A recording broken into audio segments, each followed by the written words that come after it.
Okay, we are live. Let me let my Discord know we are live. But bro, first Yep. initial reactions. What's your thoughts? Yeah.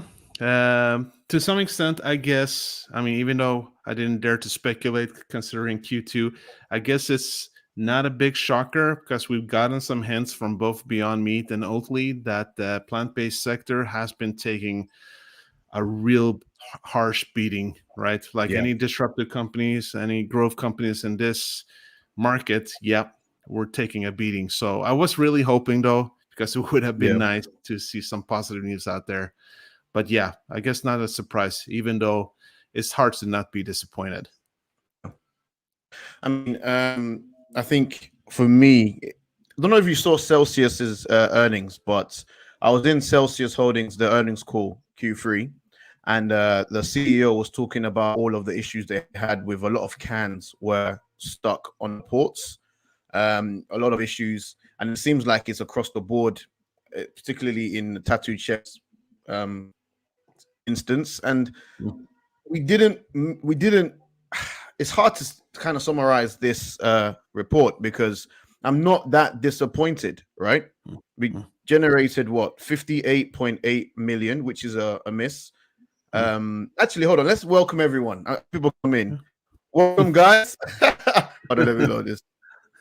Welcome, guys, to Tattooed Chef's Q3 earnings call. It's actually happening. I know there was a lot of confusion about an hour ago. They filed a new form which suggested or hinted that they might reschedule. But I believe that form was it was meant to have been filed last week because they were scheduled last week. But as of right now, to the best of our knowledge, the call is still going ahead. We're still in the queue right now. We're still waiting for them to start.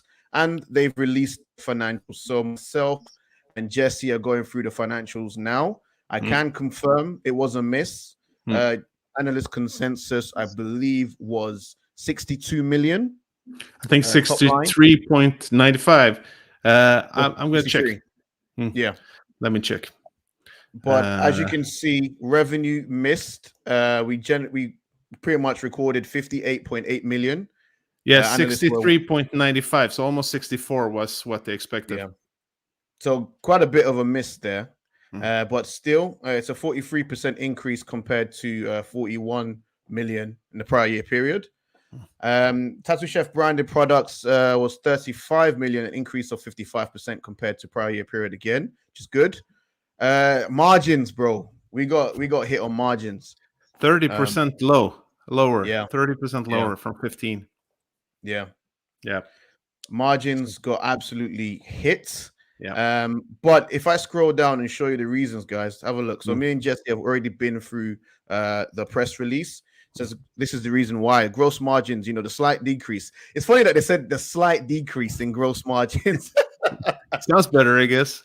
It sounds better, the slight decrease, but it's a significant decrease. But let's be honest, did we really expect the margins to not get hit this quarter? Mm. You Yeah. know, you've been through Beyond Meat's earnings call, Yeah. Oatly. I've Yeah. been through Celsius. Yeah. Margins got hit all They've been across the board, crushed. They've been crushed. and they're saying it's primarily due to an increase in raw materials, packaging, and freight, bro. If you see the price increase for freight, I should have invested in like an ETF that tracks the freight cost because What's it? my It's at least portfolio, 5 times, isn't it? It's like yeah, 5 times the price. It's incredible. If I they're would have been, shipping everything from most of their vegetables or a lot of their vegetables and yeah, produce is from Italy, right? yeah, yeah, So I mean, it's maybe not so strange when you really think about it. yeah. Yeah, I would have been 5x my money if I just invested in something that tracks freights and raw materials, you know.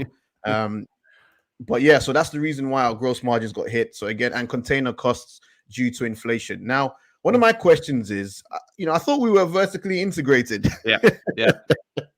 That is Like, that is a what bit happened strange. to being vertically integrated? Like, why are we getting hit just as much as other Yeah. companies that are not vertically integrated? Do you know what I mean? But the inflation is up now. What is it in the US? Between 5 to 6%. Yeah, yeah. The Yeah. CPI data. that came out recently. I think it was up like 6% over. Everything was up, you know. Yeah. Yeah. Um, So so to confirm, guys, the call should be in 5 minutes. mm, We're just awaiting the call. yeah. It's still not live yet. So in the next 5 minutes, the call should be live.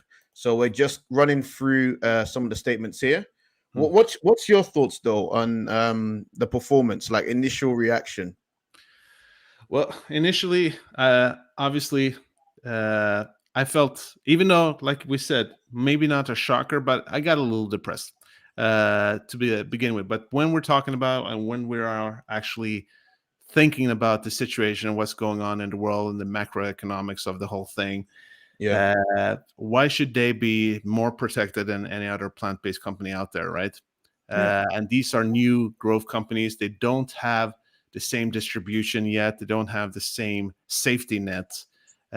So obviously, yeah, again, they're going to take a beating. And I actually think one of the reasons, because we actually saw Tyson Food, which is the largest meat yeah, company, meat industry in the US at yeah, least, or maybe in the yeah, West, they actually did really well.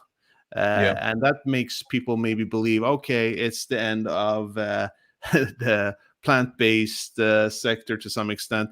But I think it has to do with when there's a lot of volatility in the world, a lot of instability. People are going to go back to what they know, right? What makes them feel good, what they're used to. And mm, also, we do know that right now, plant-based food, and we know that's true also of Tattoo Chef products to some extent, that there's a form of premium yeah, when yeah, buying their products compared to a yeah, typical meal that has meat. yeah. So before we I can, think someone said that in the comments as well. Like our mm, price point is already very high, but then mm, I think that's the same as well across the board because Beyond Meats, you know, their beef patties are very expensive, mm, and you know, in an environment where inflation is going crazy, you yeah, know, even if you wanted to become vegan and try vegan options, it's very expensive. yeah, It's an expensive option, and if people yeah, are already spending more, then it might just be cheaper to just default back to meat, yeah, unless because the whole point is that the industry is that people who are normal meat eaters, try vegan and potentially become vegan, yeah, but becoming increasingly hard with everything getting more and more expensive. yeah, And I think Tattooed Chef, Beyond Meat, they're going to have to find ways to bring their costs down, for but sure. again, that's going to clearly destroy margins, which are already very tight. Yeah. But I think it is. We've seen that in Sweden many times. That every time meat prices goes up, Yeah, people start eating a lot more vegetarian and vegan food. And the thing is, we know that there's a lot of subsidies when it comes to the meat industry, making it possible for them to keep the prices a lot lower than they would be in actuality, because we actually pay a lot more for them than what we see.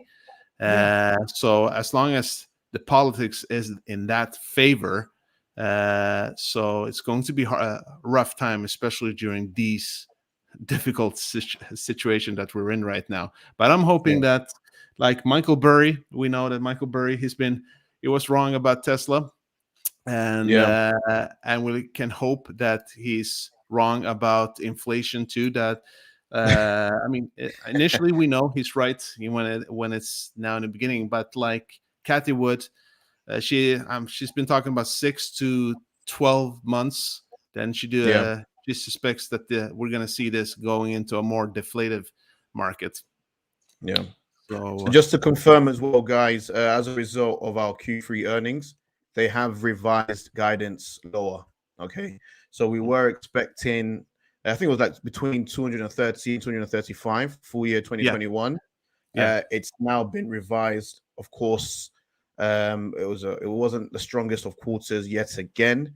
And yeah, so now the revenue in the range of 210 million to yeah, 215 239. million. Yeah.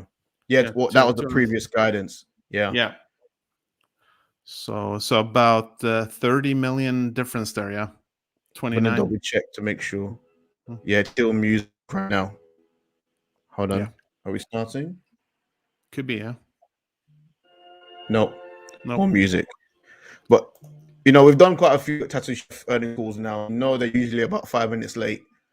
Like, Yeah. what's your thoughts on management then? Like, what is your thoughts on how management have handled everything, right? From the rescheduling to the filing an hour before market close to now the eventual earnings.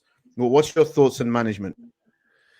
Well, when it comes to, again, that they canceled last week, I mean, I think it's not a super thing to do, but at the same time, we need to give them some breathing room, considering that they're a new public company, right? They were a private company for years and years. They're not checked in the same harsh way. They don't need to share everything in the same way. So maybe not so strange, but although maybe it is, like we talked about before, that maybe Stephanie has a bit too much on her plate, right? Oh yeah, And yeah. It's what we speculated last week. yeah, But I think, look, bro, like the stock. To be honest, I think it looks like a miss was already been baked in mm, because we were down significantly, but we're yeah. only down like 1% now. Obviously things can change as the earth call go ahead, but Well, let's not forget we do have quite a lot of retailers in this stock, right? And I'm not sure everyone has, gotten this information as fast. yeah, And but again, what I think about the management, considering this whole situation in macroeconomics, I'm not sure that they could have done anything different right now. I mean, they're not miracle workers, so I yeah, mean, it's the same thing. I mean, I have a lot of respect for Ethan Brown at Beyond Meat, but in most people's eyes, he's like blowing it right now, right? The same with yeah. Tony Peterson at Oatly. And again, it's a rough reality at the moment. Okay. So the So let's see. call, let's double check. Nope, No, still no. music. So, So but they're what's your oh, sensation then? oh, hold on, bro. Optima? We're starting. Good day, Ah, Yep. and welcome to the Tattoo Chef Inc. Third Quarter 2021 Earnings Conference Call. All participants will be in listen-only mode. Should you need assistance, please signal a conference specialist by pressing the star key followed by 0. After today's presentation, there will be an opportunity to ask questions. Please note this event is being recorded. I would now like to turn the conference over to Rachel Perkins-Ulrich, Investor Relations. Please go ahead. Thank you. Good afternoon, and welcome to Tattoo Chef's Third Quarter 2021 Earnings Conference Call. On the call today are Sam Galletti, President and Chief Executive Officer, Sarah Galletti, Chief Creative Officer and the Tattoo Chef, and Stephanie Dykman, Chief Financial Officer and Chief Operating Officer. Matt Williams, Tattoo Chef Chief Growth Officer, will also be available for questions. By now, everyone should have access to the earnings release, which went out at approximately 4:05 p.m. Eastern Time today. If you do not have a chance to review the release, it's available on the investors portion of our website at www.tattoochef.com. Before we begin, I'd like to remind everyone that the prepared remarks contain forward-looking statements. Such statements involve a number of known and unknown uncertainties, many of which are outside the company's control and can cause future results, performance, or achievements to differ significantly from the results, performance, or achievements expressed or implied by such forward-looking statements. Important factors and risks that could cause or contribute to such differences are detailed in the company's filings with the Securities and Exchange Commission. Except as required by law, the company undertakes no obligation to update any forward-looking or other statements herein, whether as a result of new information, future events, or otherwise. In addition, within our earnings release and in today's prepared remarks, adjusted EBITDA is referenced. It is important to note that this is a non-GAAP financial measure that we believe is a useful metric that better reflects the performance of our business on an ongoing basis. A reconciliation of this non-GAAP financial measure to its most directly comparable GAAP financial measure is included in today's press release, which has also been posted on our website. And with that, it is my pleasure to turn the call over to Tattoo Chef's President and CEO, Sam Galletti. Thank you, Rachel, and good afternoon. On today's call, I'll briefly review the key business highlights for the third quarter and discuss our recent announcement on the acquisition of Belmont Confections. Then Sarah will discuss our marketing and innovation, and Stephanie will provide further detail on the financials. Our third quarter results demonstrate strong momentum, with record quarterly revenue of $58.8 million, a 44% increase year over year. This growth was primarily driven by 56% growth of our Tattooed Chef branded products, with revenue of $35.3 million in the third quarter, representing 60% of our total revenue. At the end of last year, our branded products were in 4,300 stores, and we set a goal to more than double our distribution to 10,000 stores. I am proud to say that thanks to all the hard work the team has done, our products can now be found in over 13,000 stores, more than tripling our store count, while also diversifying our channel and customer mix. While we had national distribution before, we are now much broader and deeper with the addition of mass and grocery stores. We are firing on all cylinders, broadening our sales mix, diversifying our sales channels, innovating our product portfolio, gaining market share, and have some of the highest velocities in frozen food. That being said, we are lowering our revenue guidance for the year. As a house business, it is difficult to forecast new distribution wins and timing of retail rollout. I own that. For fiscal 2021, we now expect revenue between $210 and $215 million, which implies year-over-year growth of 41 to 45%, and I am very proud of that. This is still only the beginning. We believe Tattooed Chef is positioned to be the leading plant-based food company for years to come. With full vertically integrated production, diversified product lines, and the ability to win in multiple areas of grocery stores, Tattooed Chef is positioned for long-term success. In May, we announced the acquisition of Foods of New Mexico to expand our production capacity, diversify our capabilities outside of frozen food. We are in the process of selling our new branded products to retailers, starting with frozen Mexican products in the first half of next year. The Carson facility is set to open at the end of the first quarter 2022, and we expect to start selling ambient products.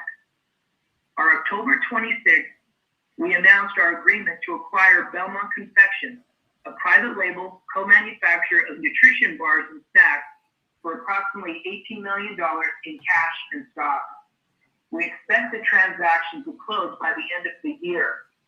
Similar to Foods of New Mexico, this acquisition opens up more capacity and capabilities and will transform a co-packing business into a branded manufacturer with higher margins. The 47,000 square foot production facility in Youngstown, Ohio, contains equipment to produce a variety of bars and snacks. We're really excited to enter the $10 billion global plant-based bar category with Tattooed Chef branded items. This also aligns with our growth strategy to develop more ambient and refrigerated products, unlocking more shelf space and expand our channel penetration beyond retail and club, allowing consumers to enjoy Tattooed Chef products at home and on the go. Between these two acquisitions, we believe they can contribute up to an additional $300 million in annual revenue in the next 2 to 3 years. The focus going forward will be to continue growing the Tattooed Chef branded plant-based product portfolio. We look for similar acquisitions that we are able to add assets and manufacturing in order to develop new products in other categories and create shareholder value. We continue to broaden our growth as measured by spins. In the last 52 weeks ended October 3rd, 2021, our TDPs have increased by over 315%, and our measured consumption has increased 239% through strong growth in club, mass, and grocery. Additionally, we have seen very strong consumption increases versus prior quarter, highlighting the continued traction we are having in measured channels. In the third quarter, we saw our consumption sales increase by 49% versus Q2. Additionally, when comparing Our total U.S. MULO consumption sales for the latest 12-week ended October 3rd, 2021 versus our health and wellness branded peers as defined by SPINS, Tattooed Chef is now the fourth largest brand in total in the categories in which we compete.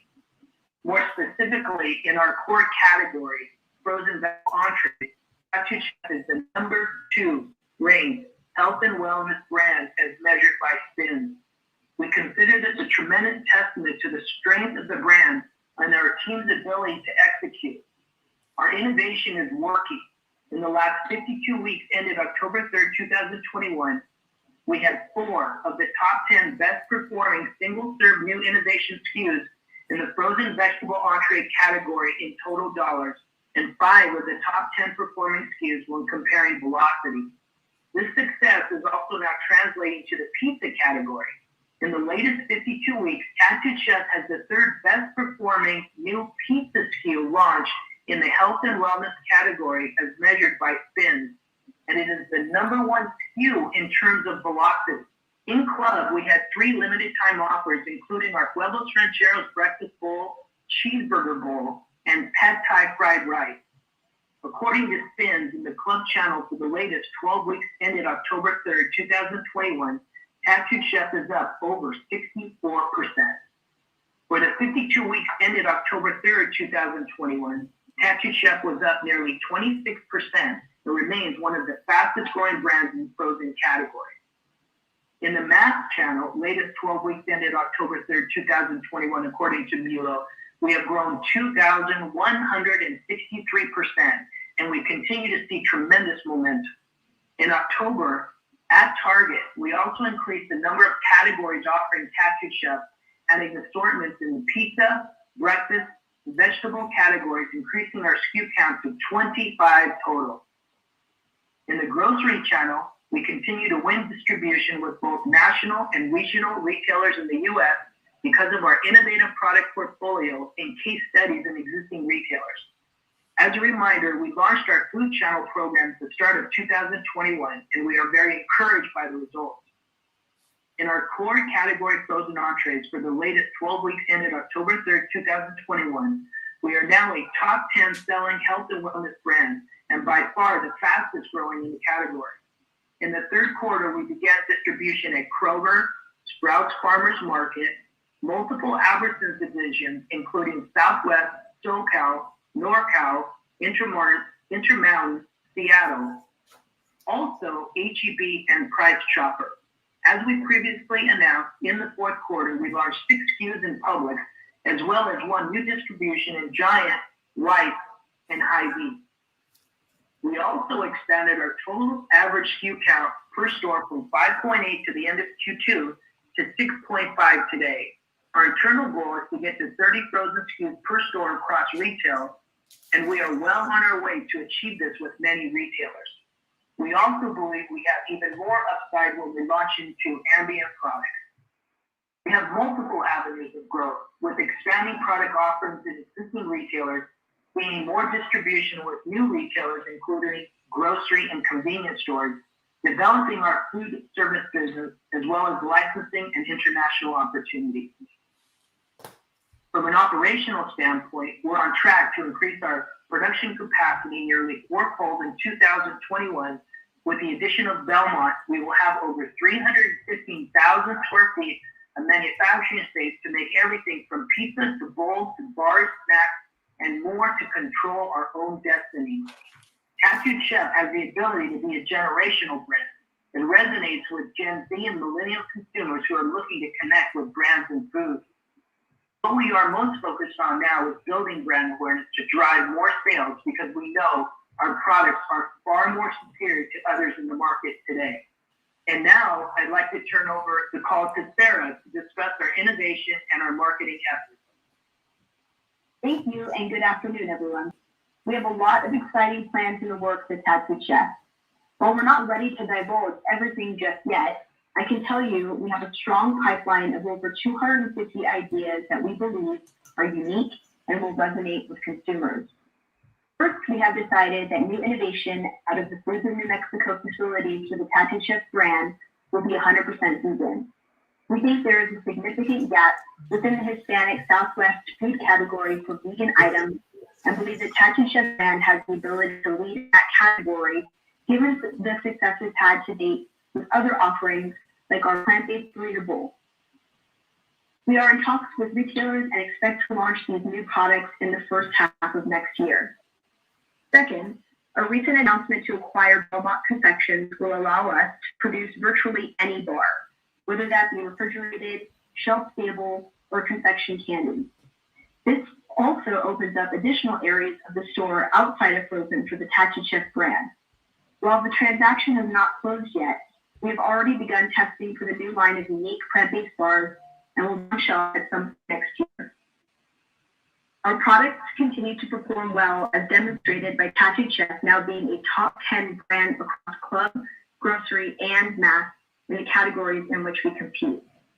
In Q3, we launched 6 new SKUs, including our plant-based maple sausage and sweet potato bowl and cauliflower meatless lovers pizza bowl. One of the greatest competitive advantages we have is our vertical integration and agile manufacturing capabilities to be able to pivot and capture the latest trends. Turning to our marketing efforts, we've continued to aggressively spend behind the Tattooed Chef brand to build greater brand awareness. We've created an ambassador program and started testing more marketing on social, Facebook, Instagram, and Pinterest, as well as YouTube and Spotify to see where we get the best engagement. The results have been very positive, outperforming industry benchmarks by 2 times in terms of consumer engagement for paid social. Our goal is to meet the consumer where they already are, so they're more inclined to share and continue to build a community. We are approaching different than traditional food brands, and it's on purpose. The momentum we are seeing in our business and our winning brand positioning sets us up to take market share and bring new consumers into the categories we serve. Now I'll turn it over to Stephanie to walk through our financials. Thank you, Sarah, and good afternoon, everyone. To begin, there were some items that came into question that resulted in what have been determined to be immaterial revisions of prior quarters. While this was a technical accounting matter that primarily affected expenses classified between cost of goods sold and operating expenses, full detail will be available in our 10-Q filing. In the third quarter of 2021, revenue increased 43.5% to $58.8 million compared to $41 million for the prior year period. As Sam mentioned, the revenue increase was driven by a $12.7 million or 56% increase in revenue of Tattooed Chef branded products. This now accounts for 60% of our total revenue, a slight decrease from last quarter due to the recent Foods of New Mexico acquisition, which is included in private label revenue. Gross profit in the third quarter was $5.9 million, or 10.1% of revenue, compared to $4.2 million, or 10.3% for the prior year period. The slight decrease in gross margin was primarily due to the increases in raw materials, packaging, and freight and container costs due to inflation, as well as the 2 facilities in New Mexico, which were newly acquired in May 2021, partially offset by the achievement of economies of scale from the increase of Tattooed Chef sales volume and improved production capacity. Foods of New Mexico currently only manufactures private label products, which have a lower margin when compared to our Tattooed Chef branded products. The facility is expected to be fully operational and manufacturing both private label and Tattooed Chef branded products during 2022. The Karsten facility is not currently in operation and is expected to become active during the first quarter of 2022. We anticipate quarterly gross margin to expand in the fourth quarter of 2021 and throughout 2022 as we increase our branded volume and our production capacity. Operating expenses increased to $13.6 million in the third quarter of 2021 compared to $7.6 million in the prior year period. The increase in operating expenses was primarily due to an increase of $3.4 million in marketing expenses, $0.4 million in sales commission expense, $0.5 million in resolution of a dispute and related fees, $0.8 million in stock compensation expense, and $1.5 million in operating expenses for Foods of New Mexico, which was newly acquired in May 2021, partially offset by a decrease of $2.2 million in professional expenses. We expect operating expenses to decrease as a percentage of revenue over time as we benefit from economies of scale. We are also heavily investing in the Tattooed Chef brand to increase distribution, raise brand awareness, and drive sales in the new stores that are launching products.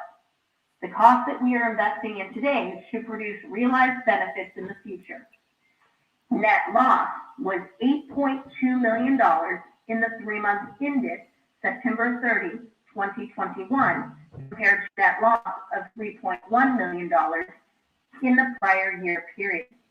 Adjusted EBITDA was negative $5 million in the third quarter of 2021 compared to adjusted EBITDA of positive $1.6 million in the prior year period. The decline was primarily due to public accounting costs that were not present in the third quarter of 2020 and the operating expenses that were just mentioned. As of September 30, 2021, we had cash and cash equivalents of $129.5 million. Now turning to our outlook. The company is committed to an aggressive plan of growing the Tattooed Chef brand. As Sam stated earlier, we now expect total revenue in the range of $210 million to $215 million, an increase of 41 to 45% compared to 2020. We are firing on all cylinders, winning new distribution, diversifying our sales channel, innovating, gaining market share, and have some of the highest velocities in frozen foods. However, it is difficult to forecast new distribution wins and timing of retail rollouts, which has led us to lowering our forecast for the year. We now expect gross margin to be between 12 to 14%. We have been focused on our supply chain and avoiding distribution delays. Similar to peers, we are also experiencing some inflation in freight and container costs. We now expect adjusted EBITDA to be a loss of $18 to $20 million. We will continue with our aggressive plan to grow the brand through extensive marketing and promotional spend that has already produced significant growth. Lastly, we expect capital expenditures in the range of $15 to $20 million for full year 2021, which includes both our recent acquisition of Foods of New Mexico and plans for Belmont Confections. In closing, we believe the Tattooed Chef brand has great potential, and we have a significant runway for growth in the large and growing plant-based food category. With increased distribution, robust innovation pipeline, recent acquisitions, and a strong balance sheet, we are well positioned heading into 2022. With that, we are now available to take your questions. Operator? Thank you. We will now begin the question and answer session. To ask a question, you may press star then one on your phone. If you're using a speakerphone, please pick up your handset before pressing the key. To withdraw your question, please press star then two. At this time, we will pause momentarily to assemble our roster. Okay, so our first question comes from George Kelly with Capital. Please go ahead. Hi, everybody. Thanks for taking my questions. So maybe to start, hoping you could give any more detail just about guidance. So I know in prior quarters you've sort of broken down your full year expectation by the core business and then layered on Foods in New Mexico. So curious if you could do that again. And are there any channels, I don't know if it's club or grocery, like any more specificity you can give just on the gap in guidance? So, George, thanks for the question. When we start to talk about the implied guidance of 48 to 53 million, which I know you already did the math on for Q4, to finish out the year in that 210 to 215 range, it is a lack of promotions and things like that in the club channel that we would normally see at this point in time. People really focus on indulgent eating. And with the holidays last year being more stay at home and not normal, it's really hard for us to predict the consumer behavior that's going to happen in the healthy eating space. And so we looked at everything, and this is where we feel very comfortable guiding for this year. When we start to talk about gross margin and those types of things, inflation is a factor. It's always been a factor. And remember that our freight costs are included in cost of goods sold for both inbound raw materials and outbound freight costs. And that means that that inflation does directly affect gross margin for Tattooed Chef. Standard. Okay. And then next question for me, and I'm not looking for specific guidance, but just hoping you can sort of help directionally with next year. And what I'm most curious about is your approach to margins next year. Gross margin, there's these factors that some of which are out of your control around inflation and all that. But I kept hearing in your prepared remarks that advertising, you've been pleased with the returns there. And so I'm just trying to understand, like, how aggressive should I be, or should folks listening, like, is EBITDA, will you kind of continuing investing a lot incrementally next year in advertising, and should we kind of expect EBITDA break even or even profitability to be deferred maybe into 2023? George, we are aggressively growing Tattooed Chef, and we're going to continue to spend aggressively in marketing for 2022 and in promotion. You will start to see some profitability in 2023, and we really think that the back half of 2023 is when we foresee some of that turning around without getting too specific. What? Okay. And then maybe last question for me, just to revisit the first topic that you were going through about club. So are there any, I understand that this is a difficult year-over-year comp and with holidays, how people are spending their holidays and the like, but any kind of big promotions that ran last year that are especially challenging, or like how much of a decline are you expecting in the club channel in the fourth quarter? So remember that we had talked previously in Q1 and Q2, we ran very large promotions within the club channel. Q3, those promotions back off in the form of limited time offers. And then in Q4, honestly, there's no giant promotion. There's a little bit of limited time offer lists that'll still occur, but even Q3 is pretty much the growth that we've seen in Tattooed Chef at mass and grocery, and not as reliant on club as Q1 and Q2 were this year. Okay. I think that's all I have. I appreciate the time. Thank you so much, George. This concludes our question and answer session. What? I would like to turn the conference back over to Sam Galletti for any closing remarks. What the heck? Thank you for joining us today. We believe Tattooed Chef is positioned to win in plant-based foods, and our strong growth demonstrates that our products are resonating with consumers. I look forward to speaking to you again at upcoming investor events and our fourth quarter and full year 2021 earnings call next year. Have a great day. Wow. What happened there? No more questions. Thank you for attending today's presentation. You may now I guess disconnect. we only had one analyst then. Okay. That's strange. Only But one. in Q2 they had way more. Yeah, but I do know one analyst recently downgraded Tattooed Chef. So Is I it guess they're Jeffrey? probably no. I think Jeffries are still in because tomorrow we have that Jeffries event. So I think this is probably just questions from Jeffrey. That's it. Because it used to be, was it Rough Capital? Yeah. Rough Capital used to be the other analyst covering Tattooed Chef, but I guess they've paper-handed. Wow. That was weird. Okay, right. Let's gather our thoughts. You know what?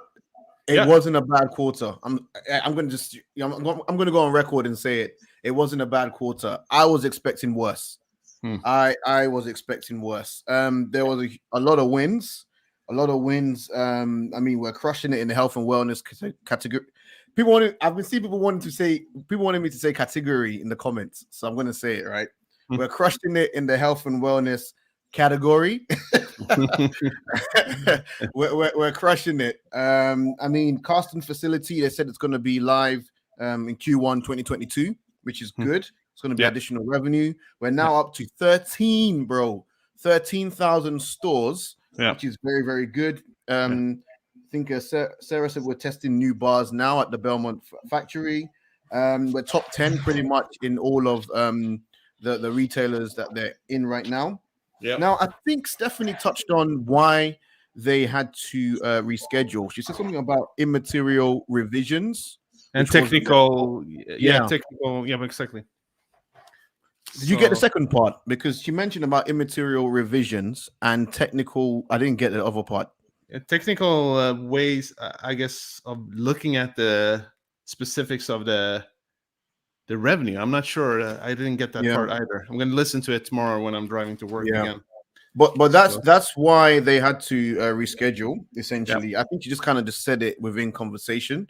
She didn't really there wasn't really no questions with regards to it.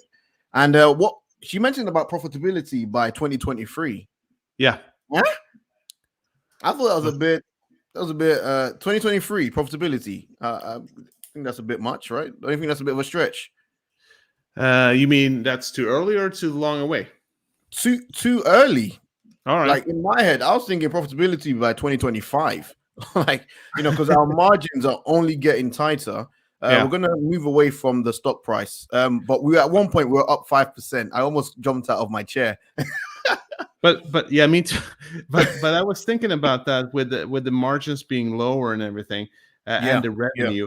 And I was thinking about, you remember we talked about, I'm not sure if you and me talked about it, but the whole thing, I remember releasing a video about that 1 or 2 months ago, that they had a lot of discounts all of a sudden at the different Krogers and Targets and Walmarts.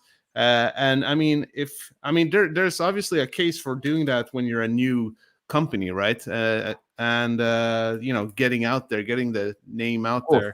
Of course. But obviously that will affect your overall revenues and definitely your margins. Yeah. So that makes sense, actually, that why they would have 30% lower than. And we have to remember, I was thinking about that too. I don't know why I forgot about that, but the whole Kroger deal, which we were all super happy about, that started really, hitting the shelves in September. We don't know really in September, and this is up to the end of September, right? So the revenues aren't really reflected on the Kroger deal there, I would say. Because we were listed on Kroger's website, but for a very long period of time there was nothing. You couldn't really order, still out of stock. So we had the website space on Kroger, but it only really became live, like you said, around September. But in terms of there was a lot of people that were angry or upset that, they were cutting prices in Target. Name me a food company that doesn't reduce their prices at some point or go on sale. You couldn't. True. You couldn't. True. So, us cutting our prices to attract more people, that's normal. Things go on sale all the time. I don't know why people think that Tattoo Chef has to be different. Like, we're not necessarily a premium product whereby the price is the price. We're on sale, That could actually be, when you're talking about that, when we're talking about the overall sector, that's one thing that Beyond Meat has refused to have done for years and years. Eaton refuses to cut on the to have discounts because they also want to interfere with the margin. Their margins is usually between 25 to 30%, but Impossible Foods has had a lot of discounts, and that might be the reason why Beyond also is suffering right now, right? There you go. Yeah. So I don't think it's anything weird that they did that. I don't think so at all. Like I said, it's very rare that you'll have food companies that do not do some form of sale. At the end of the day, like, if you're going to try the products for half the price and you love it, then you just got another customer. Do you get what I'm saying? Right. So I did see someone comment. Sorry, bro, go on. No, take the comment.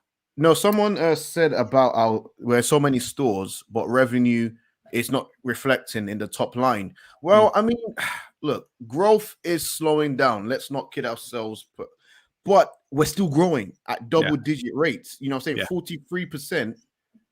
What was that? We're still growing, like at record pace, like a 43.5% increase compared to $41 million in the prior year period. So we're still, I didn't really understand that comment. I think that comment came of a place of, just anger, possibly. But yes, okay, we missed analyst estimates, and yes, we revised guidance. But again, a lot of companies have this quarter due to raw materials, freight costs, shipping costs, so many things. But we still managed to grow 43% year over year. Oatly revised there with almost 70 million for the whole year. Obviously, a larger company. 65 to 70 million.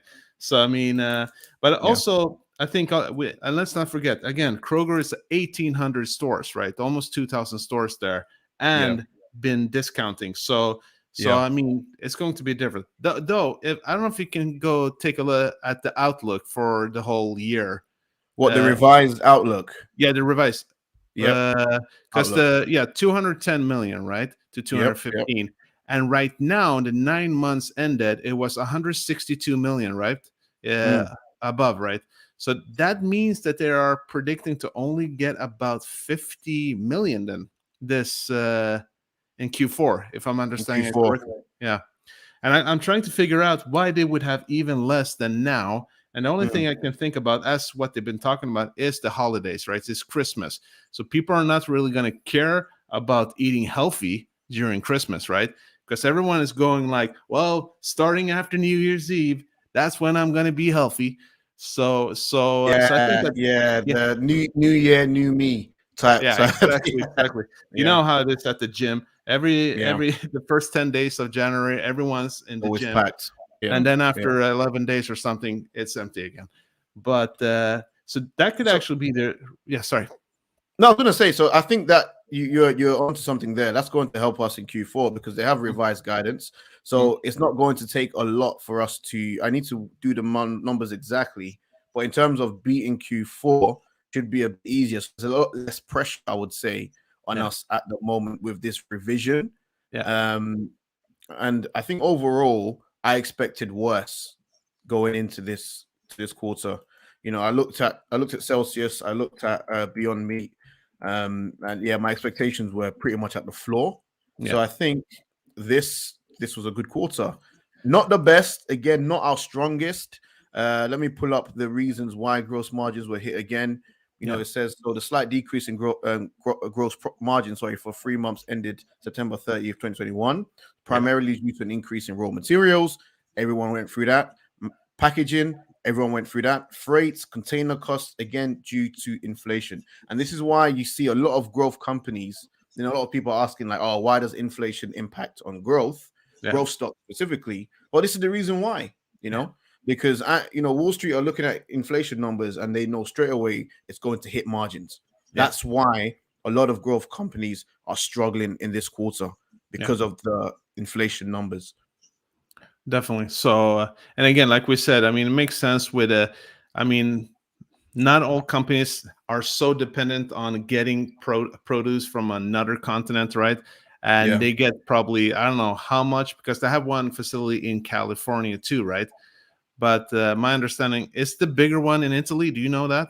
Or the bigger plant, Italy. Yeah. So, but they get most of their produce from there then. Yeah. So, so obviously, again, with the prices of the containers being like 5 times the size, it used to be around about $2,000 to $3,000 per container, and now I think it's it's like $25,000. Yeah. So that's a lot. So I think in my opinion, coming out of this quarter, out of the earnings call, I think it was a good call. It was a good quarter. It could have been worse. It could have been worse. It could have been better. Don't get me wrong, but we still saw 40% plus year-over-year growth. I mean, guys, look, I think if you're still invested in Tattooed Chef after the past couple of weeks, you're in this for the long run. I think, if you haven't sold out by now, I think, you believe in this company as much as I do, as much as Jesse does, because it's been a rough hold. I mean, it's not been plain sailing being a Tattooed Chef shareholder. It's been very rocky. But I feel like if you're here right now in the call and you're still holding shares, I think you can do this. Do you know what I'm saying? In terms of holding and just, management has been questionable. Well, last week I would say they were questionable, but again, the revisions we now know the reason why they were scheduled because of immaterial revisions that needed to be done. And I'd much rather them do that and then delay the call till today than them having to file last week and then, the next day make the revisions. Like, Wall Street hates that. You see what I'm saying? So go on, bro. And more talk about being a shady business and a shady company. Yeah. So this is better. I've seen some people commenting scam Galetti. I saw that. Like people are calling him scam Galetti, Italian job. Shady. But look, I mean, at the end of the day, they rescheduled to be able to do their job properly. They've done it. We've got the numbers. It wasn't as bad as I expected. And I think, bring on Q4. And the interesting part is, I think here, and that's the same with Oatly and Beyond, is I think it is actually a smart idea because it could be the same case here, but Beyond Meat and Ethan Brown was a bit more clear that they revised what they're going to get in Q4 and they put it down a lot, just like here. But he said, really, we don't know. Because it's just precaution, right? I mean, it could go really great. That means the same for this company, right? For Tattoo Chef. So, I mean, if they do actually do way better, I mean, it's going to explode.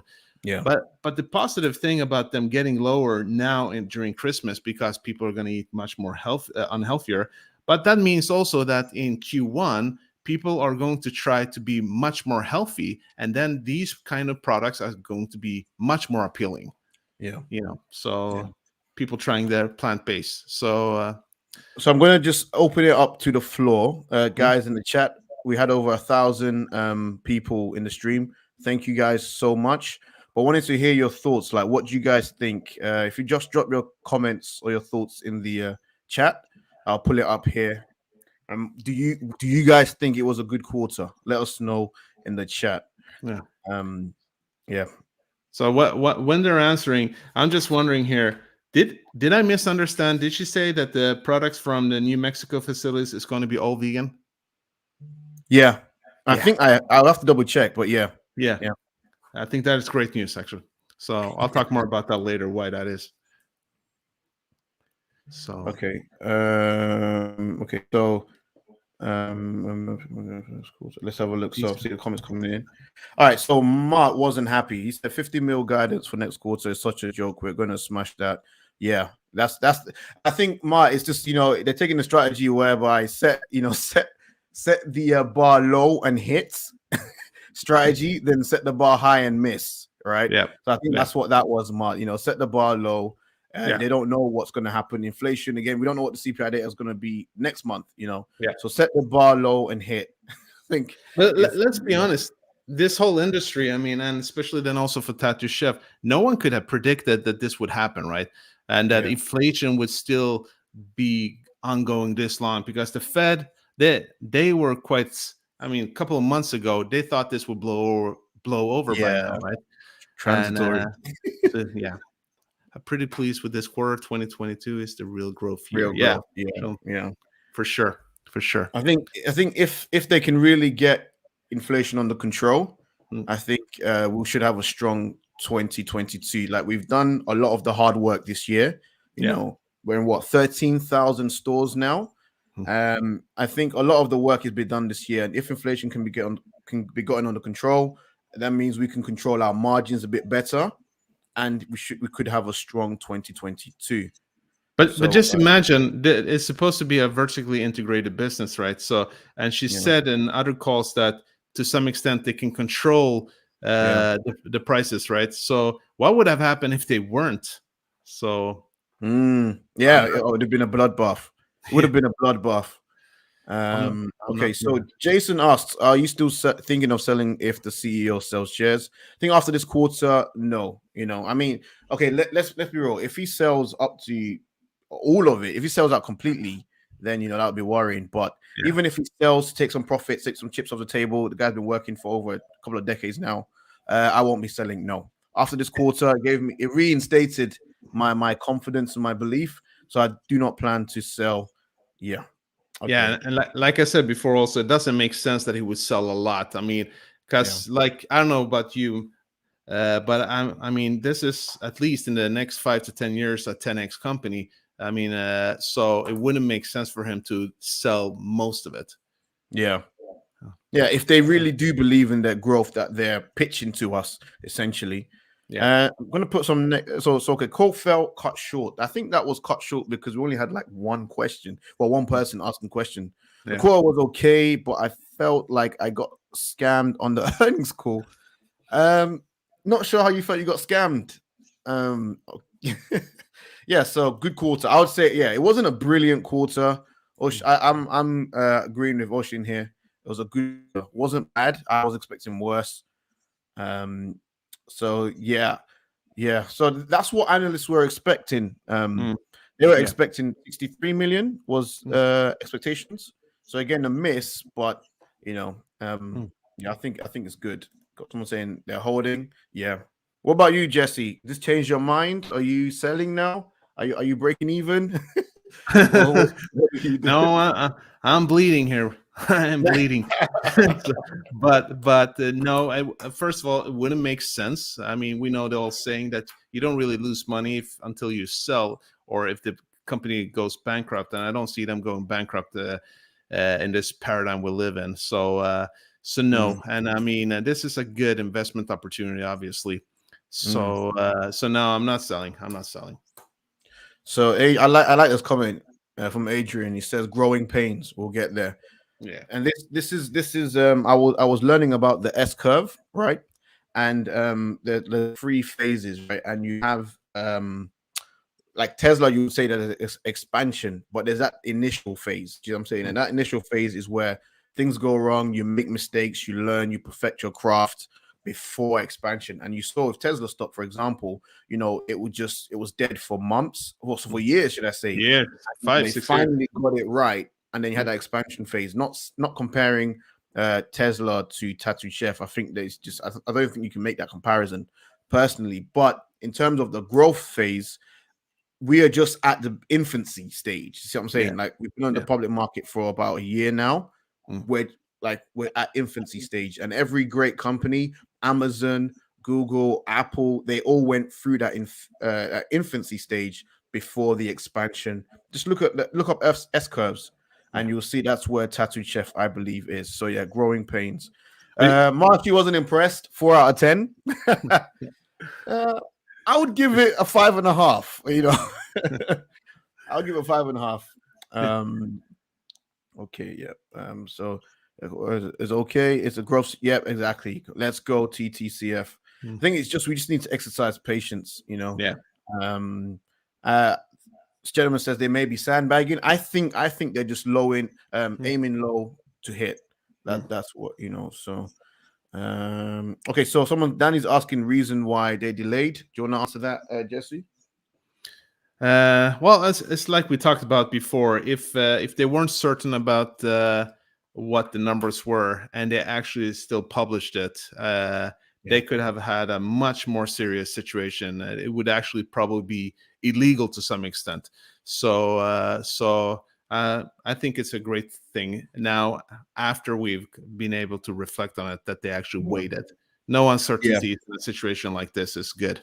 Yeah, and Stephanie answered in passing. She said it was due to immaterial revisions, and that's why they had to delay it. So I'd rather them delay and get it right now than them, post and then have to make changes now.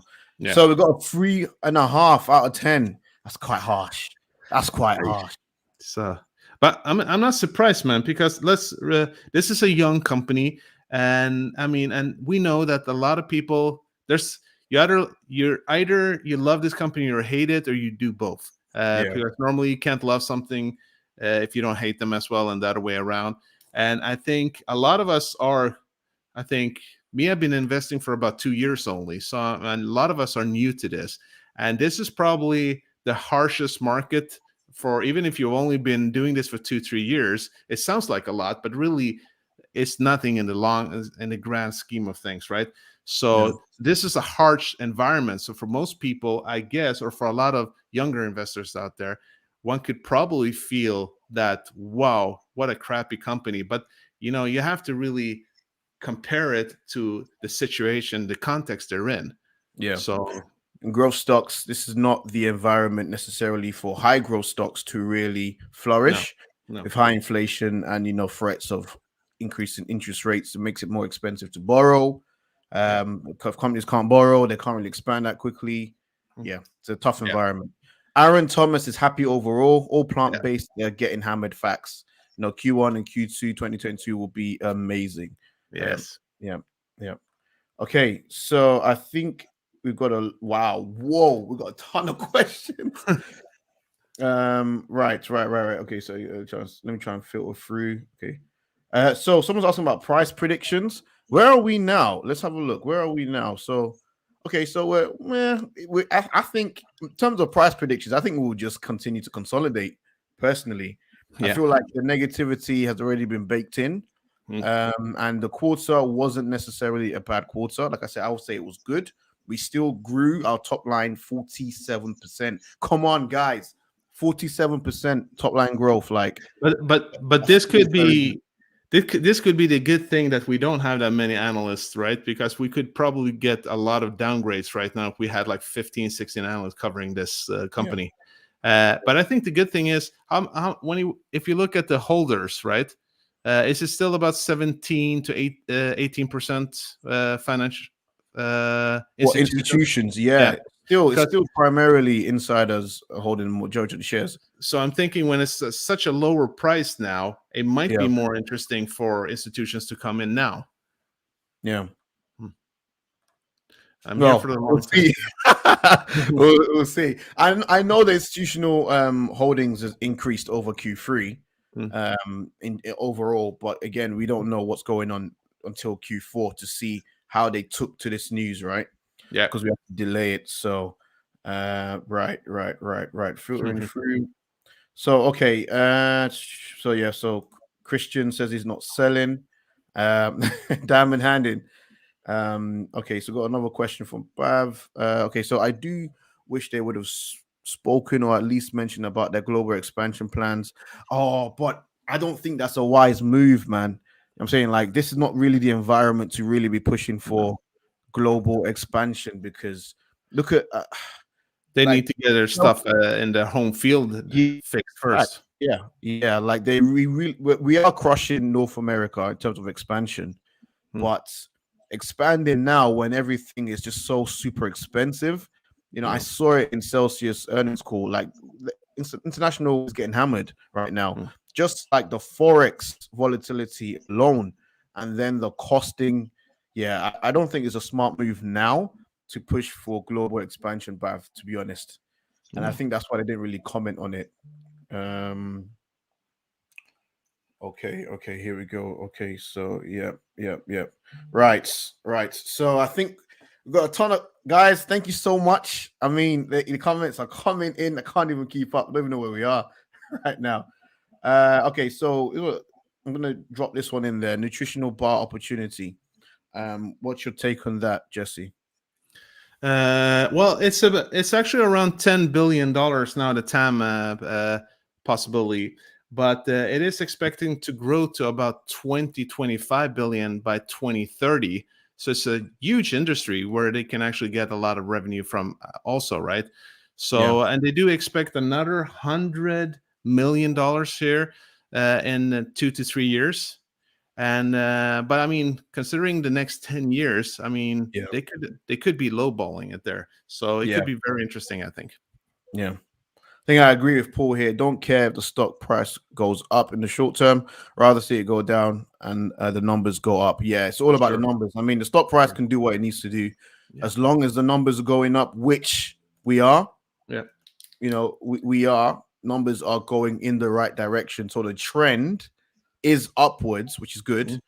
The stock can do what it wants. Let them grow into that valuation.